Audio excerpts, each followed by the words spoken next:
all the way up. Grab onto this. Okay, lay flat, get back down, lay flat.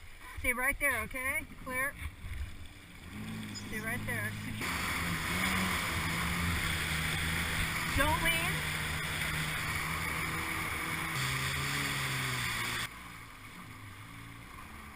Stay on the board. Do not get off the board until I tell you. Stay right there, please. Stay right there. Okay, go ahead and get off the board.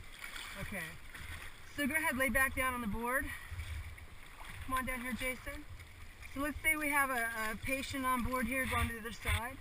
You have somebody with an injury. You want 2 people or at least 1 person holding this board up. If not, what's going to happen is this board can float down.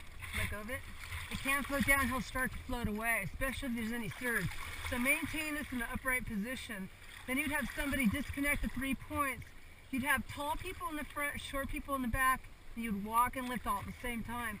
You have to wait for people to get their feet out of the mud or the sand, or they're going to trip and fall and lose this person. We're not going to practice it in the class, but you need to practice this as a group once and film it. And then talk about it. And you need to carry them far enough above wherever the surge will be, okay? And they could be in a face-down position or in an upright position. You might even have 2 people on the board. Some boards, these have a 400-pound lift on these handles. Some of the boards you can't do that, okay? So you want to maintain hand contact and take your time, right? Don't go rushing and panic. Just everything nice, slow. Slow will make you faster, okay? So it's also how you're going to bring the boat and the board in. Here we're going to, because we have a steep drop-off, we're going to bring the boat broadside. So this is something to really get on this, so it's teamwork. As soon as the boat comes in and starts to slow down, people should be walking out here or already there, or 1 person to grab this.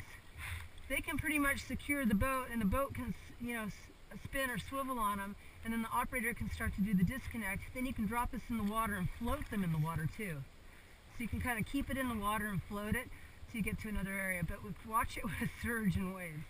And here it's a lot different. Okay, so go ahead and get off. Stay right here, Paul. I'll show you one other thing. So when I make the approach to somebody in the water, wherever I want to load them, I'm going to try my best to bring the boat right to where their body is, okay? Make sure you secure your lanyards today in training so we don't break them. So go ahead, just float in the water, like right out there.